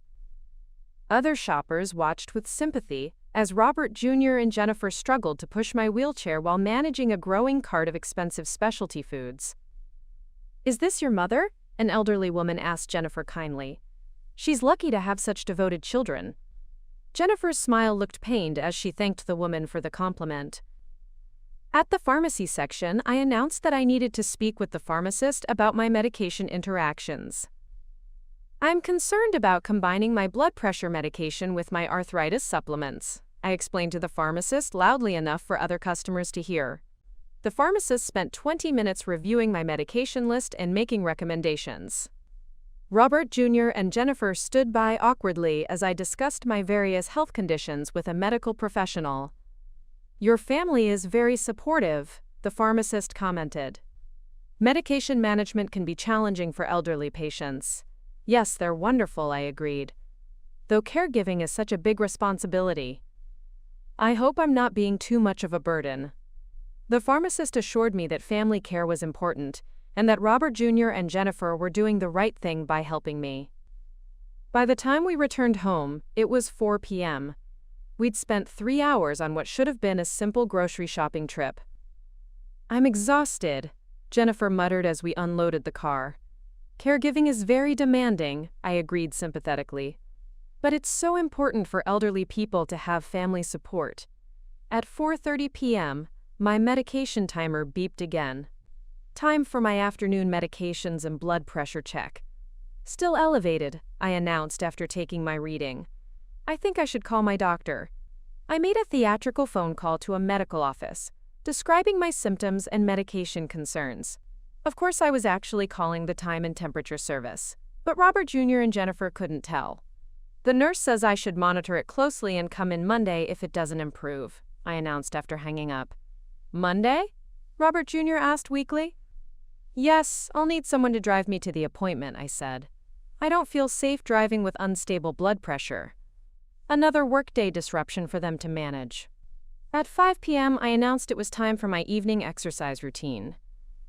I need to clear the living room again, I said, beginning to rearrange their furniture. Evening exercise is crucial for elderly circulation and sleep quality. Etuvold Regents. Their living room was transformed into an exercise studio for the second time that day.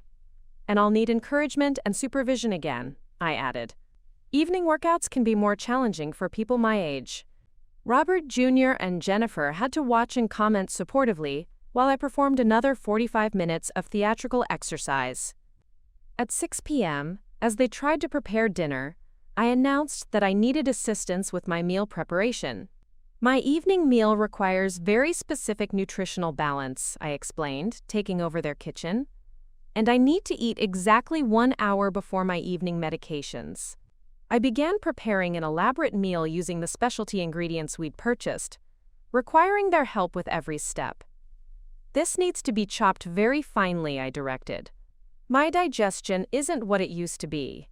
The temperature needs to be exactly 165 degrees, I specified. Too hot or too cold can affect my medication absorption. Their simple dinner preparation became a complex culinary project managed around my medical requirements. By 7 p.m., when it was time for my evening medications, Robert Jr. and Jennifer looked completely exhausted. They'd spent the entire day catering to my elaborate care needs. "This is more involved than we expected," Jennifer whispered to Robert Jr. "Maybe tomorrow will be easier," Robert Jr. replied hopefully. But tomorrow would bring the same demanding schedule. And the day after that. And every day for as long as I remained in their house. BNFS. "Time for my evening television programs," I announced, settling into their living room with the volume turned up high. Their quiet Saturday evening was dominated by my loud TV shows and constant commentary about the programs. "This news story reminds me of something that happened during my nursing career," I said, launching into a lengthy anecdote. "These game show contestants aren't very bright," I observed loudly. I could answer most of these questions. Robert Jr. and Jennifer tried to have a conversation in their kitchen, but my television viewing made quiet discussion impossible. At 8:30 p.m., I announced it was time for my bedtime routine again. "I'll need help with my warm milk preparation," I said. "And assistance organizing my nighttime medications." The exhausting cycle was about to begin again. "And don't forget the 2-hour check-ins," I reminded them. "My sleep apnea monitoring is very important." As I prepared for my second night in their house, I could see the reality of long-term caregiving dawning on Robert Jr. and Jennifer. They'd thought they could easily manage a temporary elderly house guest.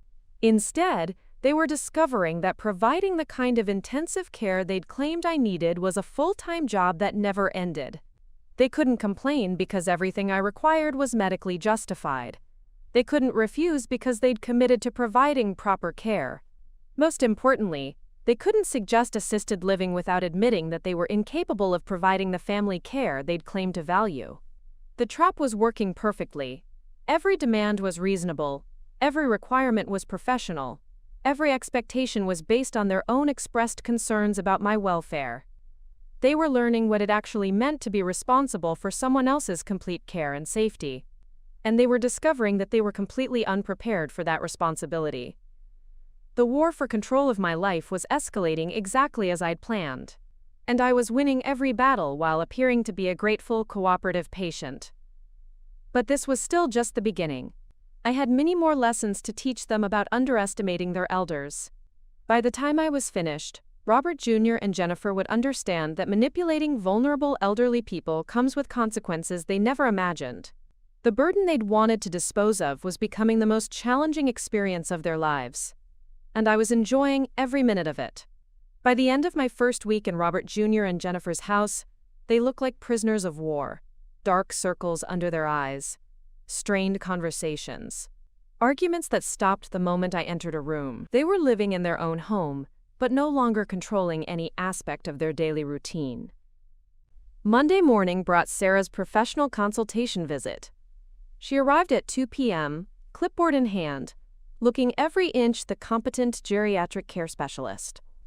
"I'm here to evaluate Dorothy's care plan," Sarah announced to Robert Jr. and Jennifer, "to ensure you're following proper protocols for elderly safety and health management." The terror in their eyes was beautiful to see. Sarah spent 2 hours reviewing my medications, exercise routine, dietary requirements, and sleep monitoring schedule. She took detailed notes about their compliance with each element of my care plan. "Dorothy requires very intensive supervision," Sarah observed. Are you both comfortable providing this level of care long-term? We're learning, Jennifer said weakly. Caregiving is extremely demanding, Sarah continued. Many families underestimate the physical and emotional toll. Have you considered respite care options? Respite care? Robert Jr. asked hopefully. Professional assistance to give family caregivers breaks, Sarah explained, though it can be quite expensive, often more costly than assisted living facilities. The mention of expense hit them like a physical blow. They couldn't afford professional respite care. They couldn't afford assisted living. They were trapped. Dorothy's care plan is excellent, Sarah concluded, but I'm concerned about caregiver burnout. You both look exhausted. After Sarah left, Robert Jr. and Jennifer sat in their kitchen in stunned silence. This is impossible, Jennifer whispered. We can't keep this up. We have to, Robert Jr. replied. What choice do we have? We could suggest assisted living again, Jennifer said hopefully. After what the professional just said? Robert Jr. asked. We'd look like terrible people. Plus, she seems to need more care than we realized. They were trapped by their own narrative about my declining condition. Tuesday brought my first bridge game with Ethel, Mildred, and Rose. They arrived at 1 p.m. in a convoy of medical equipment and mobility aids. Ethel came with her wheelchair and oxygen tank. Mildred brought her walker and hearing aids that squealed loudly. Rose arrived with Buddy, her therapy dog, who immediately began shedding golden hair throughout their pristine house. What a lovely home, Ethel said loudly. Dorothy, you're so lucky to have such caring children. Yes, they're wonderful, I agreed, though I worry I'm being too much of a burden. Nonsense, Rose declared. Family care is so much better than those awful nursing homes. Robert Jr. and Jennifer spent the afternoon serving snacks and adjusting furniture to accommodate wheelchairs and walkers. Their living room looked like a medical equipment showroom. The bridge game was loud and enthusiastic. 4 elderly women discussing their health problems, their medications, and their ungrateful children. Other family members who'd shipped their parents off to institutions. My nephew wanted to put me in a home, Mildred announced. Can you imagine? At my age. Terrible, Ethel agreed. Thank goodness Dorothy has such devoted family. Robert Jr. and Jennifer smiled stiffly as their caregiving was praised by women who had no idea how exhausting the previous week had been. We'll be back Friday, Rose announced as they prepared to leave. Buddy just loves it here. As they cleaned up dog hair and rearranged their furniture, Jennifer looked ready to cry. Every Tuesday and Friday? She asked weakly. Sometimes more, I said cheerfully. If anyone needs extra social support. Wednesday brought my first doctor's appointment. I'd actually scheduled a routine checkup with my primary care physician to document my excellent health. But Robert Jr. and Jennifer thought they were taking me for serious medical evaluation. Dr. Patterson was an old colleague who understood my situation immediately. Mrs. Mitchell, how are you adjusting to staying with your family? She asked. Wonderfully, I said. Robert Jr. and Jennifer are providing excellent care. Very attentive to my needs. That's good to hear, Dr. Patterson said. Family caregiving can be challenging. Are they managing your care plan well? Oh yes, I confirmed. They follow every protocol exactly. Medication reminders, exercise supervision, dietary management. They're very dedicated. Dr. Patterson documented my excellent physical and mental health while noting the intensive care I was apparently receiving from my family. Your family is doing an excellent job, she told Robert Jr. and Jennifer. Dorothy's health is stable, but she clearly needs the level of supervision you're providing. Another professional validation of the care requirements that were exhausting them. Thursday brought my first emergency situation. I waited until Robert Jr. and Jennifer were both at work before calling Jennifer's office. Jennifer, I'm feeling dizzy and confused, I said weakly. I think I might need medical attention. Jennifer rushed home from work to find me sitting calmly in their living room, apparently recovered. I'm feeling much better now, I said, but it was quite frightening. My heart was racing and I couldn't remember where I was. Should we go to the emergency room? Jennifer asked worriedly. Oh, I don't think that's necessary now, I said. But you should probably stay home with me today, just to be safe. Jennifer called in sick to work and spent the day monitoring me for signs of medical crisis that never materialized. Maybe I just need closer supervision, I suggested. These episodes seem to happen when I'm alone. The implication was clear. Someone needed to be with me at all times. Friday brought another bridge game, another invasion of elderly women and medical equipment. This time, Rose's therapy dog knocked over a vase and tracked mud through their house. Buddy is usually better behaved, Rose apologized. He must be excited about all the new people. Robert Jr. spent his evening shampooing carpets and replacing broken items. This can't continue, he told Jennifer privately. What choice do we have? Jennifer replied.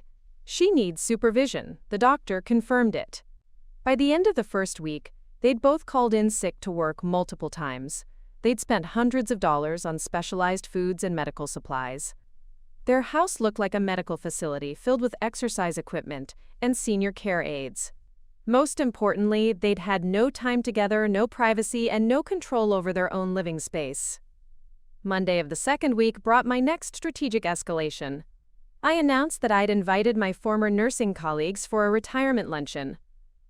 Just 6 or 7 women, I said casually. They're so excited to meet my family and see how well I'm being cared for. 6 or 7 women? Jennifer repeated faintly. Yes, on Wednesday, I confirmed. I thought we could serve a nice luncheon. Nothing too fancy, though several of them have dietary restrictions. Their house was about to be invaded by a group of healthcare professionals who would evaluate their caregiving efforts. What kind of dietary restrictions? Jennifer asked weakly. Well, Margaret is diabetic, Susan has heart problems, Helen can't tolerate gluten, I listed. I have all the details written down. I handed her a 2-page document outlining the complex dietary needs of 7 elderly women. And where will everyone sit? Robert Jr. asked, looking at their dining room that seated 6 people comfortably. Oh, we'll need to rearrange things, I said. Maybe rent some tables and chairs. And we'll need accessible parking for the women with mobility issues. Their quiet Wednesday lunch was becoming a major catering and logistics challenge. I could help with the cooking, I offered, though I'll need assistance with the shopping and preparation. Jennifer looked at the menu I'd outlined. Diabetic-friendly appetizers, heart-healthy main courses, gluten-free desserts. It would require days of preparation and significant expense. Maybe we should just order from a restaurant, Jennifer suggested desperately.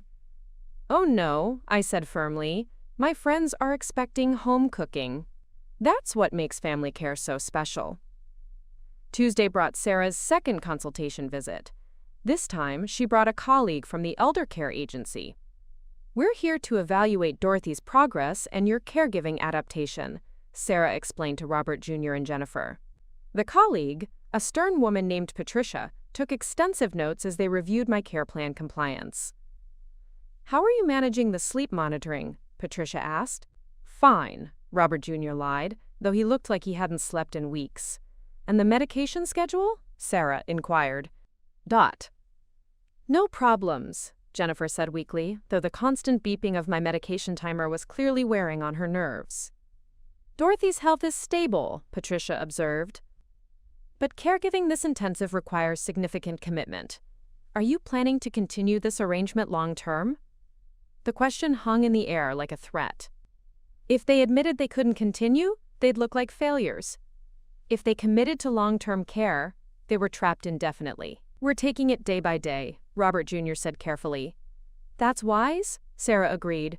Though you should know that Dorothy's care needs may increase over time. Elderly health can decline rapidly. After they left, Robert Jr. and Jennifer looked devastated. They think we're doing well, Jennifer said numbly. They think Mom needs even more care in the future, Robert Jr. replied. Wednesday's luncheon was everything I'd hoped it would be. 7 retired nurses invaded their house, evaluating every aspect of my care while praising Robert Jr. and Jennifer's dedication. Dorothy looks wonderful, Margaret observed. Family care is so much better than institutional placement. You're both so devoted, Susan added. Many adult children just dump their parents in nursing homes.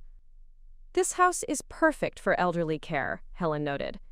So well organized for safety and accessibility. Robert Jr. and Jennifer smiled stiffly as their guests praised the care arrangement that was destroying their lives. The nurses spent 3 hours eating, socializing, and sharing stories about elderly patients they'd cared for. They discussed medication management, fall prevention, and the challenges of aging in place. "Dorothy is so lucky," Patricia said as they prepared to leave. "She has everything she needs right here." "We should do this monthly," I announced. "My friends enjoyed it so much." The monthly luncheon for 7 elderly nurses was now a permanent fixture in their calendar. Thursday brought my announcement that I'd enrolled in a senior day program that met twice a week. "It's wonderful," I explained. "Social activities, health monitoring, therapeutic exercises. But I'll need transportation both ways." "Transportation?" Robert Jr. asked weakly. "Yes, on Mondays and Thursdays," I said, "from 9 a.m. to 3 p.m. The program is across town, so it's about an hour round trip each way. 4 hours of driving on their busiest workdays." "What if we're both working?" Jennifer asked. "Well, one of you will need to adjust your schedule," I said reasonably. "My social engagement is crucial for preventing elderly depression." Friday brought another bridge game, another invasion of medical equipment and pet hair. This time, Ethel announced that she'd invited 2 additional friends. "The more the merrier," she said. "Senior socialization is so important." Robert Jr. and Jennifer's house was becoming the unofficial senior center for half the elderly women in town. By the end of the second week, they looked like they'd aged 10 years.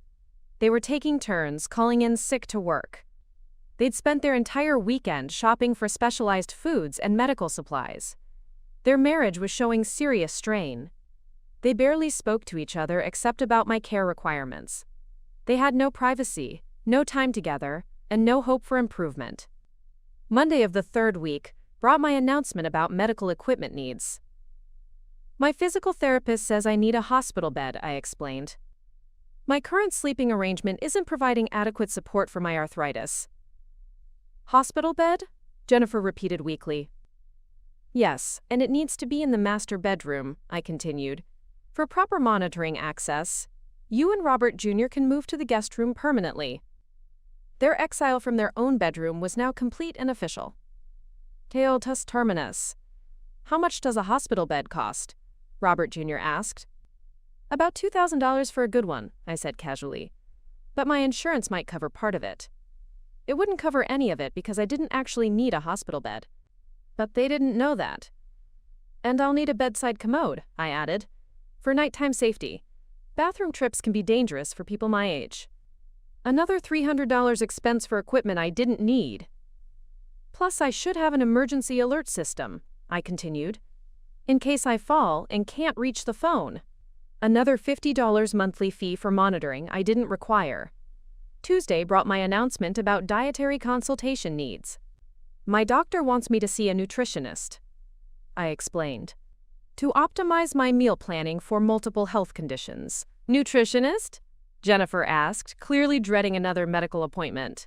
"Yes, and she'll need to visit the house to evaluate our kitchen setup," I said, "to ensure proper food safety and preparation protocols." "Visit the house?" Robert Jr. asked. "Yes, on Thursday morning," I confirmed. "She'll need to interview both of you about meal planning and preparation methods, another professional evaluation of their caregiving efforts. And she'll probably recommend some kitchen modifications," I added. "Special storage for diabetic foods, better organization for medication interactions." Their kitchen was about to be reorganized around my medical needs. Wednesday brought my friend Rose's announcement that Buddy needed a companion. "The vet says Buddy is lonely," Rose explained during our bridge game. "He needs more socialization with other dogs."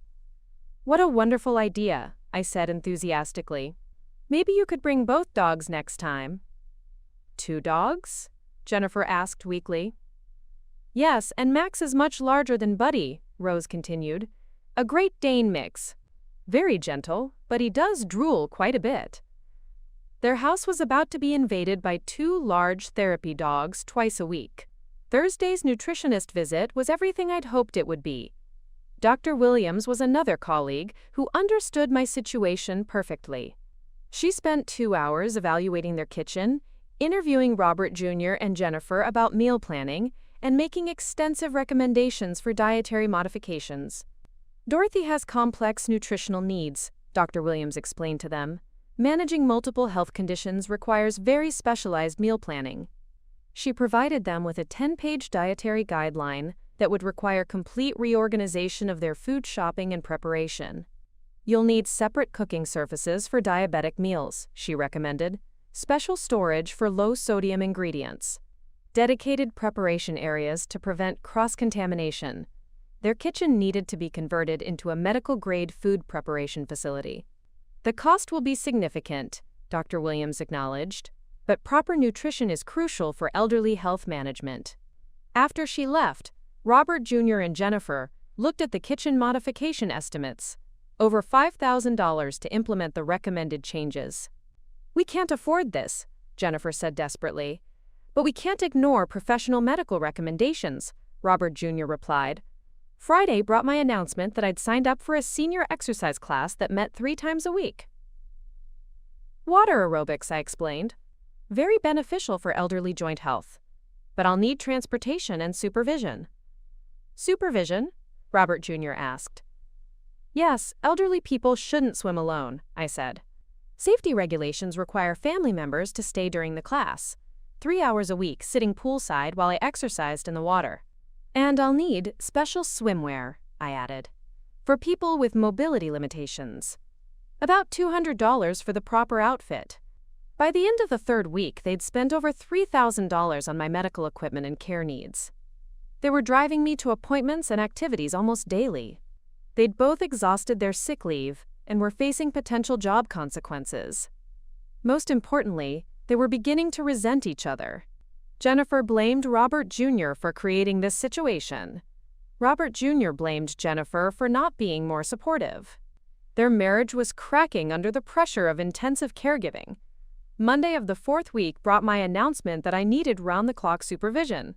"I had another confusion episode last night," I explained.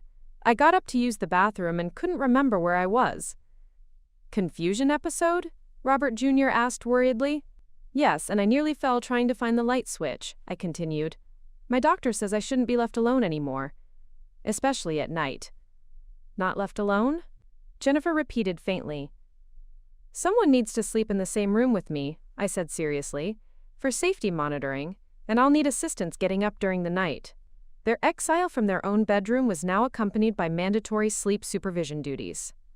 "We could take turns," I suggested helpfully. "One of you each night, though you'll need to wake up every time I stir." Sleep deprivation was about to become their permanent condition. Tuesday brought my announcement about family therapy needs. "My social worker thinks we need family counseling," I explained, "to help adjust to our new living arrangement." "Family counseling?" Robert Jr. asked weakly. "Yes, to address any resentment or adjustment issues," I said. "She's concerned that caregiving stress might affect our family relationships." "Resentment?" Jennifer asked carefully. "Well, I do worry that I'm being a burden," I said with apparent concern. "Sometimes I hear you arguing about my care needs." They had been arguing. Constantly. About money, about schedules, about the complete loss of their privacy and autonomy. "Of course you're not a burden," Robert Jr. said quickly. "That's what the counselor will help us work through," I agreed. "She wants to see us weekly, as a family unit. Another professional appointment. Another evaluation of their family dynamics. Another hour each week discussing their adjustment challenges." Wednesday brought my former supervisor's visit from the hospital where I'd worked. "Dorothy, how are you settling in with your family?" Linda asked warmly. "Wonderfully," I said. "Robert Jr. and Jennifer are providing excellent care. Very professional protocols." "That's wonderful to hear," Linda said, turning to them. "Family caregiving can be so challenging. You're both doing such important work." "Thank you," Jennifer said weakly. "I hope you're taking care of yourselves too," Linda continued. "Caregiver burnout is very common. Are you getting any respite time?" Not really, Robert Jr. admitted.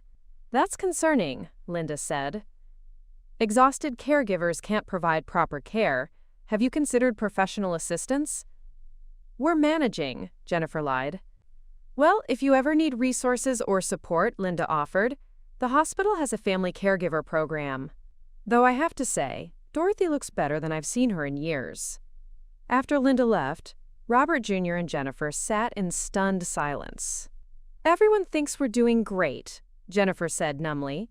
Everyone thinks Mom is thriving, Robert Jr. replied.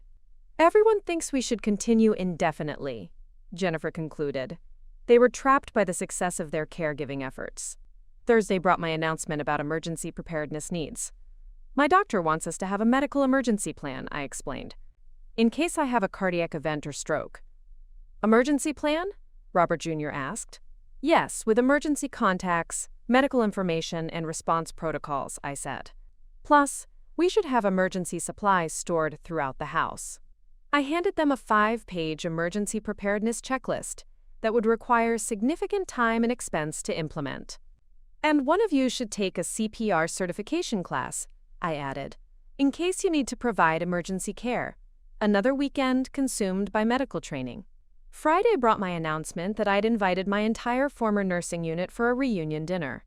15 women, I said enthusiastically. On Saturday evening. They're so excited to see how well I'm doing with family care. 15 women? Jennifer asked in horror. Yes, and several of them are bringing their husbands, I continued. About 25 people total. Their house was about to host a dinner party for 25 elderly healthcare workers. What about food? Robert Jr. asked desperately. Oh, I've planned everything, I said, handing them a detailed menu and shopping list. Nothing too complicated, though we'll need to rent tables and chairs. Saturday's dinner party was the culmination of my month-long campaign. 25 retired healthcare workers filled their house, praising their dedication and commenting on my excellent care. Dorothy looks wonderful, observed Dr. Martinez, my former supervisor. You're both clearly providing excellent family care. This is how elderly care should be done, agreed Nurse Johnson. Family dedication, professional protocols, loving attention. You're both heroes, declared Therapist Williams. So many families just abandon their elderly relatives. Robert Jr. and Jennifer spent the evening serving dinner, managing conversations, and accepting praise for their caregiving excellence. After everyone left, they sat among the dishes and debris of their destroyed house. I can't do this anymore, Jennifer said quietly. What choice do we have? Robert Jr. replied. There has to be a choice, Jennifer insisted. That's when I made my final move. Sunday morning, I found them in their kitchen, having what appeared to be a serious conversation. They stopped talking when I entered the room. The inheritance they'd tried to accelerate through manipulation was now secured through demonstrated character. You've both shown me that you value family relationships more than financial convenience, I said. That's exactly the kind of people who should inherit what your father and I built. 6 months of watching them visit regularly, helping with my transition, and supporting my independence had confirmed their genuine care. I love you both, I said, and I'm proud to be your mother. As they left that day, I reflected on the lessons learned during our month together. Robert Jr. had learned that elderly people aren't burdens to be managed, but people deserving respect and autonomy. He'd learned that family responsibility is demanding but meaningful. He'd learned that suggesting assisted living should come from love, not convenience. Jennifer had learned that caring for elderly relatives requires patience, sacrifice, and genuine commitment. She'd learned that her mother-in-law was a formidable woman who commanded respect. She'd learned that family relationships require ongoing effort and attention. Most importantly, they'd both learned that underestimating elderly people is always a mistake. The woman they'd seen as a declining burden had outmaneuvered them completely, while teaching them valuable lessons about family, responsibility, and respect. My son said I should be in a home, I told my bridge friends that evening, so I moved into his and made the rules. How did that work out? Asked Ethel. Perfectly, I said, with satisfaction. He learned exactly what it means to take care of someone you love. And now he visits me here because he wants to, not because he has to. That's brilliant, said Rose. You turned his manipulation into a teaching moment. The best revenge is education, I agreed. And the best love is demonstrated through actions, not words. Robert Jr. had wanted to control my life for his financial convenience. Instead, I'd controlled his life for his moral education. He'd wanted to treat me like a burden. Instead, he'd learned what it actually meant to bear that burden with love and dedication. He'd wanted to ship me off to professional care. Instead, he discovered why professional care was actually the right choice for the right reasons. The old burden he'd wanted to dispose of had become the teacher who'd shown him what family really meant. And I'd enjoyed every minute of it. 2 years later, I'm still thriving at Sunset Manor. Robert Jr. and Jennifer visit twice a week, bringing their children to see their grandmother. We have family dinners in the facility's private dining room. We celebrate holidays together. We maintain the kind of loving relationship I'd always wanted. The difference is that now it's based on mutual respect rather than financial obligation. Robert Jr. never again suggested that I couldn't manage my own affairs. He never again treated me like a burden to be managed. He learned to value my independence while supporting my choices. Jennifer became a genuine friend who appreciated my strength and intelligence. She learned that her mother-in-law was an ally worth respecting rather than an obstacle to be overcome. Most importantly, my grandchildren learned to see their grandmother as a powerful, capable woman who commanded respect and affection. "Grandma, tell us the story about when you lived at our house," 8-year-old Emma would request during visits. "Well," I'd begin, "your parents wanted to take care of me, so I moved in with them for a while." "Did you like it?" 6-year-old Michael would ask. "I loved seeing how much your parents cared about me," I'd reply honestly. "But I decided I'd be happier here, where I can have more independence." "Are you happy here?" Emma would ask. "Very happy," I'd confirm. "And I'm proud of your parents for helping me find the right place." The children understood that their parents had helped their grandmother transition to appropriate care. They didn't need to know about the month of intensive caregiving that had taught their parents what elderly care actually required. Afawad, that was a lesson for adults, not children. But the lesson had been learned completely. Masi Robert Jr. now volunteers with elder advocacy organizations. He exkat man sidada masik. Up next, you've got 2 more standout stories right on your screen. If this one hit the mark, you won't want to pass these up. Just click and check them out. And don't forget to subscribe and turn on the notification bell so you don't miss any upload from us.